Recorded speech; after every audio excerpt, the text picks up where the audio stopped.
when you're taking over the business, there's so many things that you're going to have to pay for, so many things that can go wrong. There can always be delays on getting paid, so on and so forth. Working capital is very important. So if you can build it into the transaction and then also either get some from the bank or have a good amount of personal cash available if needed, it's going to set you up for success and put you in the right spot. So thank you for saying that. The other side, yeah, definitely be open to both sides. Of course, one thing that I've seen other buyers do, if it does switch to a stock sale, they've usually been able to go back to the seller and say, hey, go ahead and do, your analysis on what your tax is going to look like. You may even be able to get a lower price by switching to stock, because most of the times it's going to be a benefit to the seller by switching to a stock instead of an asset sale. So I've even seen buyers do that from time to time. So kind of walking through the transaction, and I realized we didn't even talk about what type of business it was. So maybe you could give us just a high level view of what the business does that you ended up buying first. It's a light construction equipment dealer and authorized service center. So we go out and we have a lot of relationship with a lot of different suppliers or the vendors, and some things like Wacker Noise and Still, Multiquip. There are almost like more than 20, 30 vendors that we work with.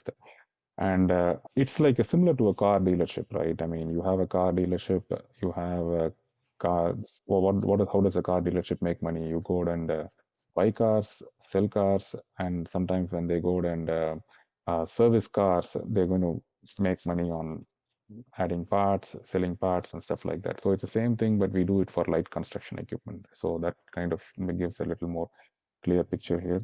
So there is a lot of companies out there. It is a very fragmented industry. It's obviously you have bigger players here who are in the rental business, like United Rentals or Sunbelt Rentals and stuff like that.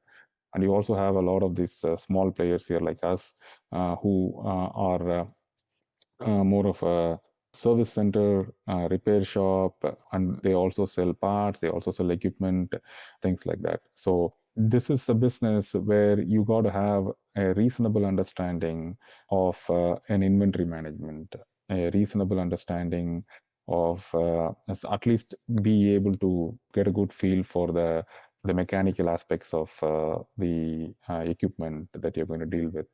So even though you don't have to be an expert there, you're going to have your employees who are going to be helping you there, but you still want to be able to understand some kind of have a high level overview of what it is and stuff like that. So that's a business, and this is located in Dallas Fort Worth Metroplex, and primarily in the Fort Worth area. And there's just one location at this point. And when you look for a business like this, you want to see what kind of value you can bring to a business like this.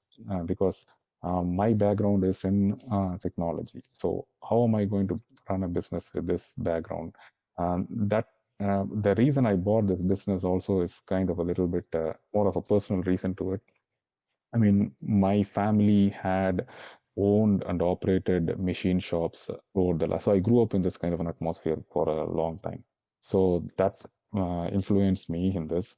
And then before I came into before I took over the ownership of this, I had an opportunity to work for a company where I used to sell all these resorts, all these hotels and stuff like that. For booking, online booking. And so that is also an inventory management system, but it's more of an online system, meaning like a resort is still in a room in a resort is still an inventory. And that kind of a combination of all these things gave me the confidence to jump into this and then take it over. And I also have a mechanical engineering background in it.